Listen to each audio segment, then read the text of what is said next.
स्वागत दोस्तों एक बार फिर से आप सभी का। और आप लोग देख सकते हैं नेक्स्ट वाला क्वेश्चन, हमारा क्वेश्चन नंबर 81 आपके सामने है। आप देखिए क्वेश्चन नंबर 81 का जो लेवल है वापस हमने चेंज कर दिया है।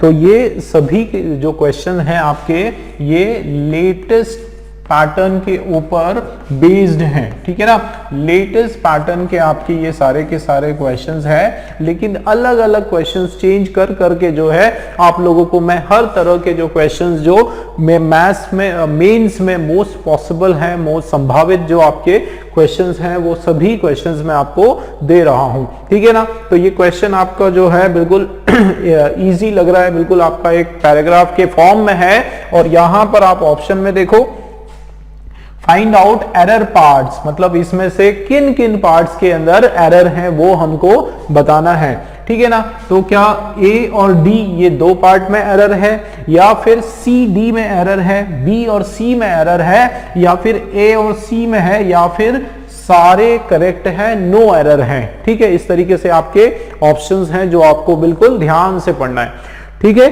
तो चलिए शुरू करते हैं। पहले हम लोग जो है पूरा स्टार्टिंग से एंड तक इसकी रीडिंग करेंगे।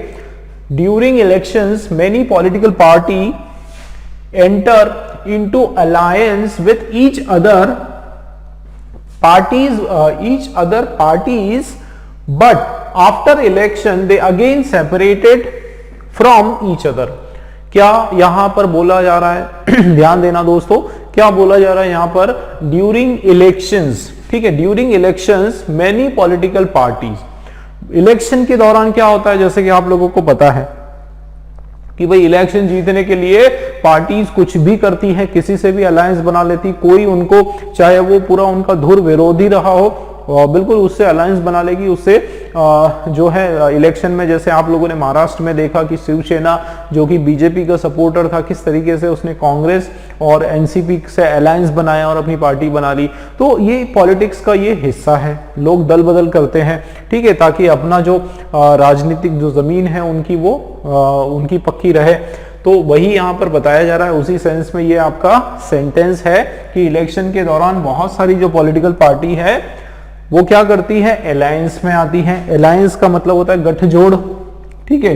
क्या मतलब होता है, गठजोड़, है ना, ये इसका एग्जैक्ट मतलब होता है, ठीक है, कि एक साथ वो आ जाते हैं विथ ईच अदर, ठीक है, आगे each other parties, but after election, लेकिन इलेक्शन के बाद क्या होता है कि वापस वो सेपरेट हो जाते हैं एक दूसरे से, ठीक है। तो इस तरह की चीजें होती है। अब हम देख लेते हैं कि हमारे क्वेश्चन में क्या एरर है, कौन कौन से पार्ट में एरर है, क्या इसका कंसेप्ट है, ठीक है। तो देखो शुरुआत किससे हो रहा है दोस्तों, ड्यूरिंग इलेक्शन, मतलब इलेक्शन के दौरान इस तरीके से। अब देखो इलेक्शंस है मतलब हमारा ये प्लूरल नाउन है, ठीक है, प्लूरल नाउन है। और उसके बाद क्या लिखा है, मैनी। अब मैनी का मैंने आप लोगों को कई बार बताया है दोस्तों, मैनी कभी भी आता है तो उसके बाद आने वाला जो नाउन है वो प्लूरल होने वाला है, ठीक है। भाई मैनी क्या है, प्लूरल इंडिकेटर है, तो इसके बाद नाउन कैसा होगा, प्लूरल नाउन होगा। देखो पॉलिटिकल पार्टी, पॉलिटिकल आपका है एडजेक्टिव और पार्टी यहां पर नहीं होने वाला है, ये आपका हो जाएगा पार्टीज। क्या हो जाएगा दोस्तों, पॉलिटिकल पार्टीज। भाई बहुत सारे लोगों को आपको ये आंसर पता चल गया था, है ना, क्योंकि रीडिंग से ही ये समझ में आता है। बढ़िया, बहुत बढ़िया, अच्छी बात है, रीडिंग से ही समझ में आ रहा है, इजी है ये। तो मेनी पॉलिटिकल पार्टीज जो है ये हमारा सही हो जाएगा, मतलब ए वाला जो है इसमें हमारा एरर है, ठीक है। आगे देखते हैं। तो देखो during elections many political parties, आगे देखते हैं, एंटर इनटू अलायंस। तो देखो एंटर इनटू अलायंस, तो देखो एक एंटर तो होता है, एक एंटर तो होता है घर के अंदर आना, है ना, एंटर घर के अंदर एंटर करना, किसी के अंदर घुसना, तो उसके साथ इनटू नहीं आता है ना। यहाँ पे एंटर का मैं आपको थोड़ा सा बता देता हूं। एंटर के दो मीनिंग होते हैं, ठीक है। एक तो एंटर का मतलब होता है अंदर आना, ठीक है। एक तो एंटर का क्या मतलब होता है, अंदर आना, ध्यान रखना। और इसके आगे ही इज, जैसे बोलते हैं he is entering into the room, ऐसा नहीं होगा, he is entering the room, सीधा सीधा हो जाएगा। जब आपका एंटर का मतलब ये होता है, ठीक है, एंटर का जब आपका मतलब होता है अंदर आना या अंदर आने से होता है, तो उसके साथ हम लोग इनटू प्रीपोजिशन नहीं लगाते हैं। ये आपको याद रखना है, ठीक है। क्या याद रखना है दोस्तों कि एंटर के साथ जब अंदर आने का सेंस होता है तो हम लोग, ठीक है, अंदर आने का सेंस होता है या फिर प्रवेश करने का सेंस होता है, तो उस कंडीशन में हम लोग इनटू का प्रीपोजिशन यूज नहीं करते हैं, ठीक है। ये क्लियर हुआ। लेकिन अब एक और चीज आप याद रखो कि एंटर का एक और मतलब होता है, ठीक है। एंटर का एक मतलब होता है शामिल होना, ठीक है। क्या मतलब होता है दोस्तों? शामिल होना या पार्टिसिपेट करना। तो जब ये मीनिंग आएगा एंटर का कि उसमें पार्टिसिपेट करना, उसमें शामिल होना, उसमें भागीदार होना, ठीक है, उसमें साथ देना, इस तरह से कोई मीनिंग आता है, तो उसके बाद हम लोग इनटू प्रीपोजिशन लगा सकते हैं, ठीक है। जैसे एंटरिंग इनटू द एग्रीमेंट है ना, जैसे आप ऐसे बोल सकते हो India China enter into new agreement, है ना। एंटर्ड कर लो, ईडी कर लो, एंटर्ड इनटू न्यू एग्रीमेंट, ठीक है। अगर ये आपने लिखा तो यहां पर इनटू आपका सही हो जाएगा, ठीक है, क्योंकि यहां पर पार्टिसिपेट करने की बात हो रही है, शामिल होने की बात हो रही है। लेकिन आप ऐसे नहीं लिख पाओगे कि I am entering into the room, ठीक है। तो I am entering into the room आपका यहां पर गलत हो जाएगा, ठीक है। तो I am entering the room क्या हो जाएगा सही हमारा?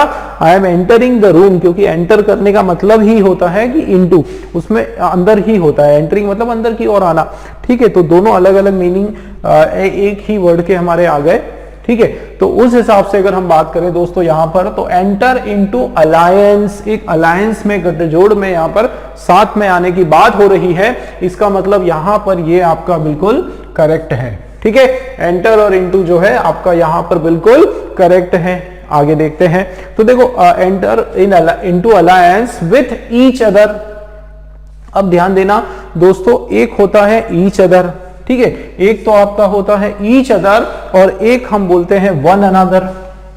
क्या बोलते हैं? वन अनादर, ठीक है। तो वन अनादर जो है वो हम किसके लिए यूज करते हैं? Two people. जब हम केवल दो लोगों के बीच की कोई बात करते हैं, दो लोगों में एक दूसरे के बीच की बात करते हैं, तो वहां पर हम लोग यूज करते हैं वन अनादर। लेकिन एक से ज्यादा लोग हैं, दो से ज्यादा लोग हैं, सॉरी, बहुत सारे लोग हैं। देखो यहां पर बहुत सारी पॉलिटिकल पार्टीज हैं, ठीक है, बहुत सारी पार्टीज हैं, तो इसका मतलब यहां पर ईच अदर जो है वो भी बिल्कुल करेक्ट है, ठीक है। तो देखो आपके कंसेप्ट क्लियर करते जाओ, छोटी छोटी चीजें मैं बता रहा हूं, क्योंकि आप अगर यहां पर वन अनदर भी होता तो आप नहीं पकड़ पाते, बहुत मुश्किल होता है। जिन लोगों ने रूल्स पढ़े हैं, जिन्होंने पूरा समझ है इंग्लिश का, वही पकड़ पाता है ये चीजें, है ना। इसीलिए मैं आप लोगों को बता रहा हूं। अगर यहां पर होता है इंटर अलायंस तो बहुत मुश्किल पड़ता आप लोगों के लिए एरर फाइंड करना, इसलिए आप थोड़ा सा समझ के चलते जाओ, ठीक है। कि यहां एंटर इसलिए सही है, एंटर के बाद इनटू, कि यहां उसका मीनिंग आ रहा है प्रवेश करना, ठीक है, उसका मीनिंग निकल कर आ रहा है शामिल होना, पार्टिसिपेट होना। और ईच अदर इसलिए आ रहा है क्योंकि एक से ज्यादा, दो से ज्यादा लोगों के बीच में आपस की यहां पर बात हो रही है, ठीक है। तो ये इस हिसाब से दोनों कंसेप्ट हमारे बी में बिल्कुल क्लियर है, बी वाला हमारा करेक्ट है। आगे देखते हैं दोस्तों क्या होगा। तो देखो ईच अदर पार्टीज बट, है ना, बट आफ्टर इलेक्शन, लेकिन क्या होता है इलेक्शन के बाद, दे अगेन, अब देखो पार्टीज की बात हो रही है, दे हमारा जो है यहां पर बिल्कुल करेक्ट है। तो क्या होता है? They again separated from each other, they again क्या होगा? सेपरेटेड। तो दोस्तों यहां पर आप देखो यूनिफॉर्मिटी ऑफ टेंस यहां पर लागू होने वाला है। क्या लागू होने वाला है?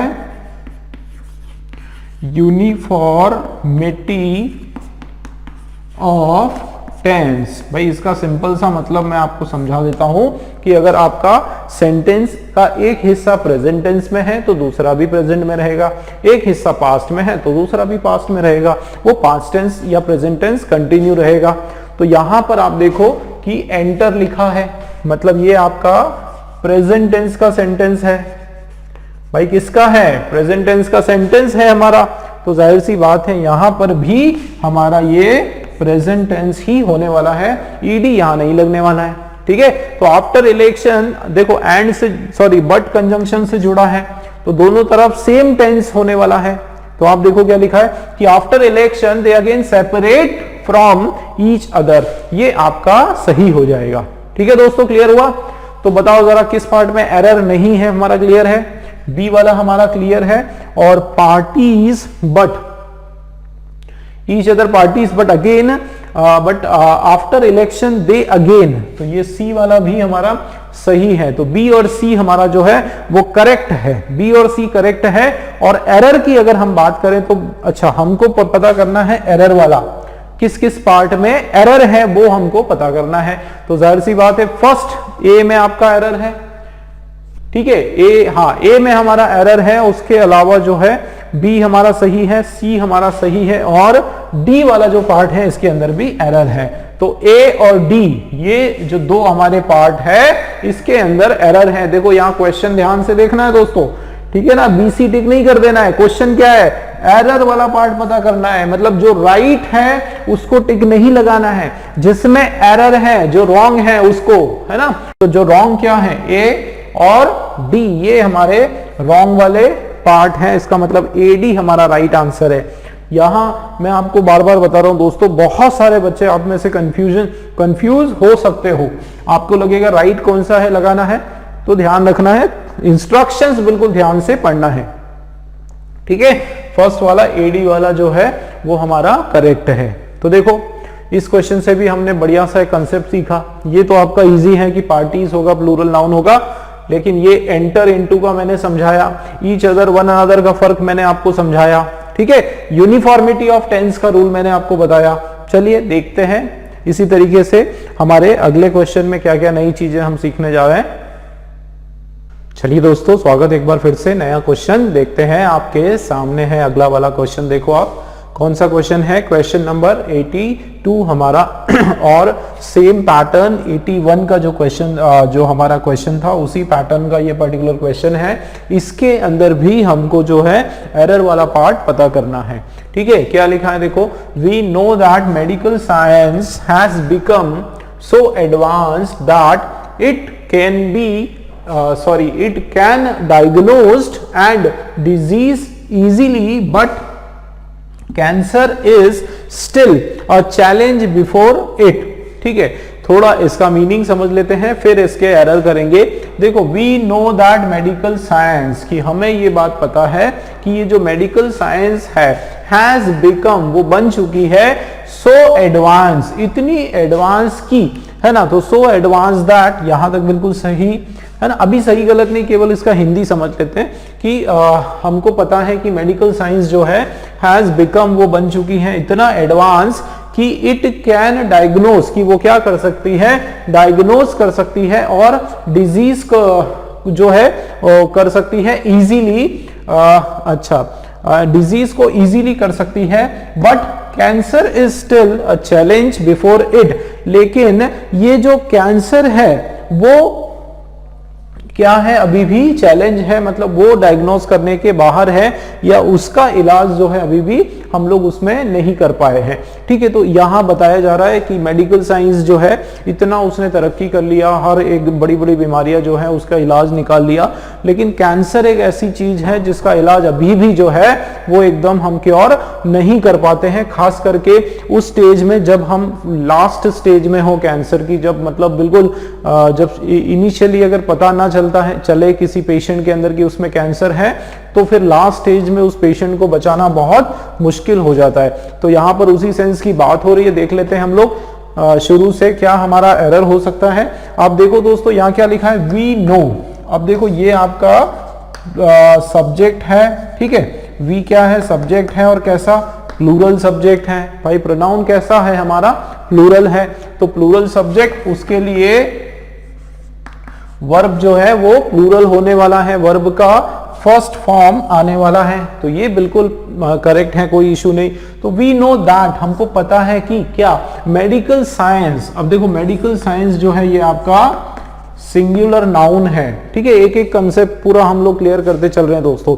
तो मेडिकल साइंस आप देखो सिंगुलर नाउन है, मतलब ए वाला जो पॉइंट है आपका अभी तक बिल्कुल करेक्ट है। अब देखो सिंगुलर नाउन है तो उसके बाद सिंगुलर वर्ब होने वाला है, तो ये बिल्कुल करेक्ट है। और अगर हैज है और उसके बाद वर्ब का थर्ड फॉर्म होने वाला है, तो आप देखो ये जो बिकम है, क्या होता है दोस्तों, बिकम, बिकेम, और वापस जो है थर्ड फॉर्म इसका बिकम ही होता है, ठीक है। वर्ब का थर्ड फॉर्म, वर्ब का सेकंड फॉर्म, और ये आपका वर्ब का थर्ड फॉर्म, तो ये बिल्कुल बराबर है।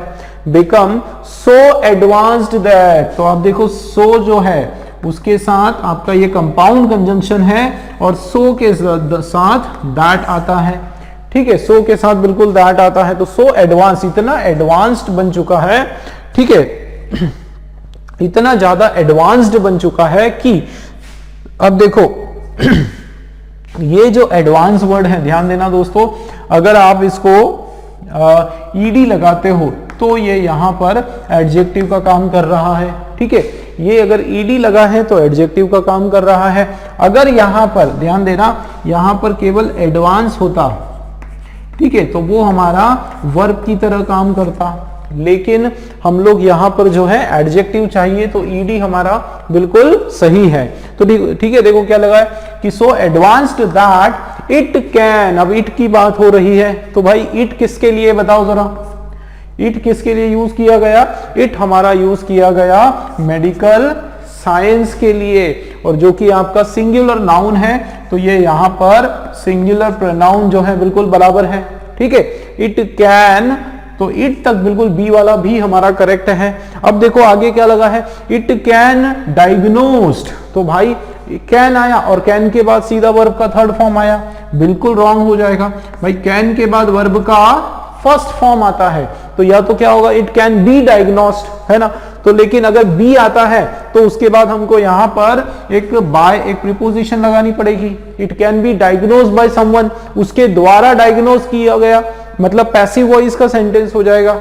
लेकिन यहां पर जो है पैसिव वॉइस का कोई मीनिंग नहीं आ रहा है। आप देखो यहां पर ये, इसको हम लोग कर देते हैं वर्ब का फर्स्ट फॉर्म, क्या हो जाएगा, इट कैन, और उसके बाद वर्ब का सीधा सीधा फर्स्ट फॉर्म, तो ये हो जाएगा आपका इट कैन डायग्नोज, सही हो जाएगा। तो देखो it can diagnose and disease, ठीक है।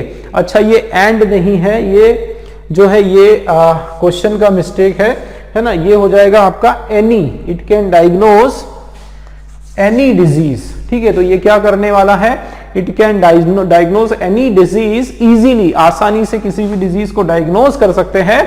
बट लेकिन ये जो कैंसर है, देखो सिंगुलर नाउन, सिंगुलर वर्ब, ठीक है ना, तो cancer is still a challenge before it, तो ये जो कैंसर है वो अभी भी क्या है दोस्तों, इसके सामने क्या है, एक चैलेंज की तरह है। क्लियर हो रहा है, तो कैंसर जो है वो still a challenge before it. अब इसमें देखो आप लोगों को लग रहा होगा कोई भी एरर नहीं, मैं आपको बताता हूं बहुत कमाल का देखो एरर है यहां पर। क्या लगा है दोस्तों, बट, और बट के साथ कभी भी स्टिल का पेयर नहीं बनता है, ठीक है। बट के साथ स्टिल का पेयर कभी भी नहीं हम लोग बनाते हैं। आप देखो ये स्टिल जो है ये आपका रॉन्ग हो गया। तो ये ऐसी छोटी छोटी चीजें आप लोगों को याद रखनी पड़ती है, ठीक है ना। तो देखो यहां हमारा एरर ई वाले पार्ट में, मतलब दो जो हमारे ऑप्शंस, कौन कौन से ऑप्शंस रॉन्ग है दोस्तों, सी और ई वाला, सी और ई जो है ये हमारे रॉन्ग ऑप्शंस हो गए, मतलब थर्ड वाला जो है वो हमारा राइट आंसर हो जाएगा। ठीक है दोस्तों, क्लियर हुआ। तो चलिए देखते हैं नेक्स्ट क्वेश्चन हमारा क्या है। चलिए दोस्तों अगला वाला क्वेश्चन देखते हैं। नेक्स्ट क्वेश्चन आप देखें 83 वाला, many people believe in hard work while some believe in mere luck and this thought create a lot of different in the attitude of the people। देखो क्या मीनिंग है यहाँ पर, क्या बोला जा रहा है इस सेंटेंस के अंदर। देखो many people believe in hard work, कि बहुत सारे लोग जो है वो किस में विश्वास रखते हैं, वो कड़ी मेहनत में, हार्ड वर्क में विश्वास रखते हैं।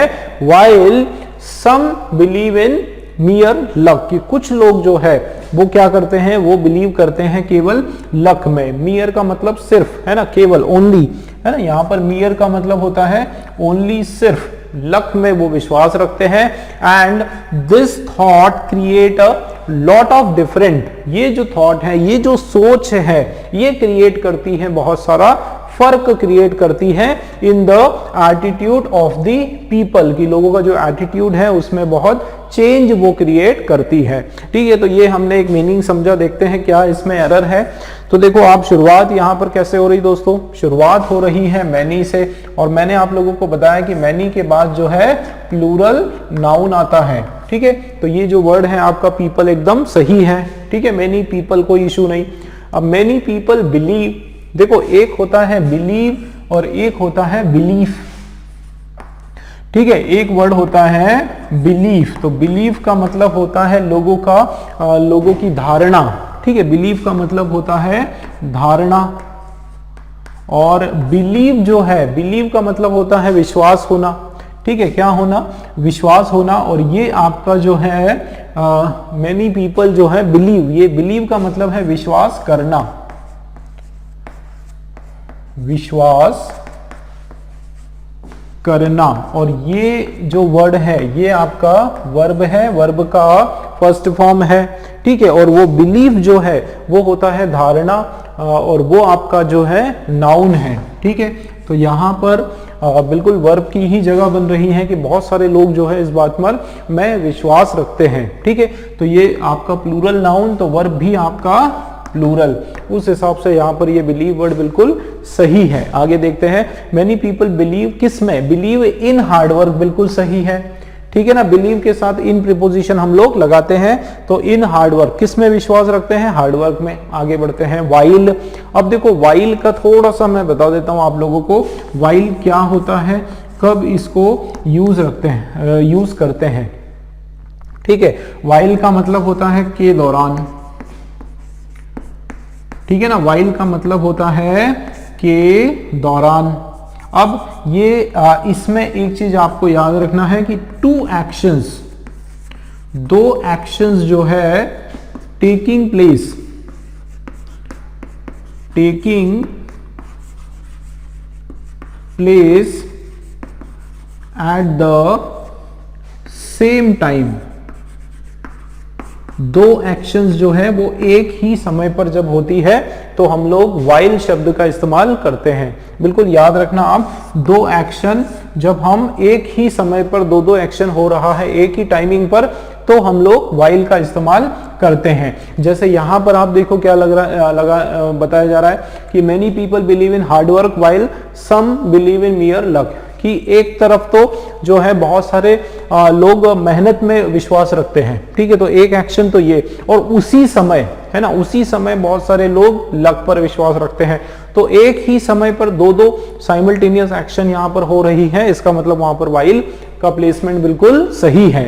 ठीक है, कि many people believe in hard work while, है ना, जबकि, वाइल का मतलब जबकि भी हो सकता है ना, जबकि कुछ लोग जो है, सम बिलीव। अब ध्यान देना दोस्तों, ये जो सम वर्ड है ये भी आपका प्लूरल डिटरमाइनर है। क्या है, प्लूरल डिटरमाइनर है ना। इसका मतलब है, इसको यहां पर हम लोग नाउन की तरह भी, सॉरी सब्जेक्ट की तरह इसको हम यहां यूज कर सकते हैं।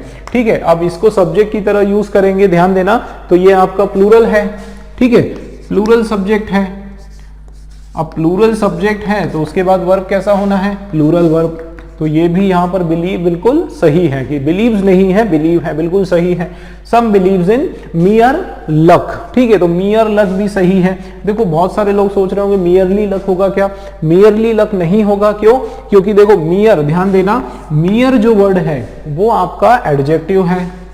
ठीक है दोस्तों, मियर जो है ये हमारा एडजेक्टिव है, और अगर इसको मैं मियरली कर देता हूं तो ये मेरा एडवर्ब बन जाएगा। और यहां पर वर्ब को डिस्क्राइब करने की बात नहीं हो रही है, यहां किसको डिस्क्राइब किया जा रहा है, यहां पर हम डिस्क्राइब कर रहे हैं नाउन को। लक क्या है, नाउन है, तो उसके हिसाब से यहां पर मियर जो है वो बिल्कुल बराबर है, एक्यूरेट है। ठीक है दोस्तों, क्लियर हुआ। तो क्या हो जाएगा कि वाइल सम बिलीव, ठीक है, अच्छा एक मिनट, वाइल सम बिलीव, हाँ ये बराबर है, चलिए कोई इशू नहीं, क्योंकि ये प्लूरल है तो plural verb, some believe in mere luck. ठीक है, यहां तक भी हमारा कोई भी एरर अभी तक नहीं है। आगे बढ़ते हैं, some believe in mere luck and this thought. अब ध्यान देना दोस्तों, दिस थॉट, ये वाला थॉट, अब कौन सा वाला थॉट, देखो दिस भी हमारा सिंगुलर है, ठीक है, सिंगुलर डिटरमाइनर है, और थॉट जो है वो भी हमारा सिंगुलर नाउन है। ठीक है ना, थॉट भी क्या है दोस्तों, सिंगुलर नाउन है। क्रिएट यहां गलत हो जाएगा, क्यों, क्योंकि सिंगुलर नाउन है तो हमको चाहिए सिंगुलर वर्ब। क्या चाहिए दोस्तों, सिंगुलर वर्ब। थॉट आपका सिंगुलर है तो क्रिएट नहीं होगा, क्रिएट्स हो जाएगा। ठीक है, ये क्या हो जाएगा, क्रिएट्स हो जाएगा। तो यहां एरर आपका आ गया कि सम क्रिएट्स अ, देखो सी रॉन्ग हो गया, अ लॉट ऑफ डिफरेंट। अब ध्यान देना, some create a lot of different. अब देखो डिफरेंट क्या है, डिफरेंट आपका एडजेक्टिव है।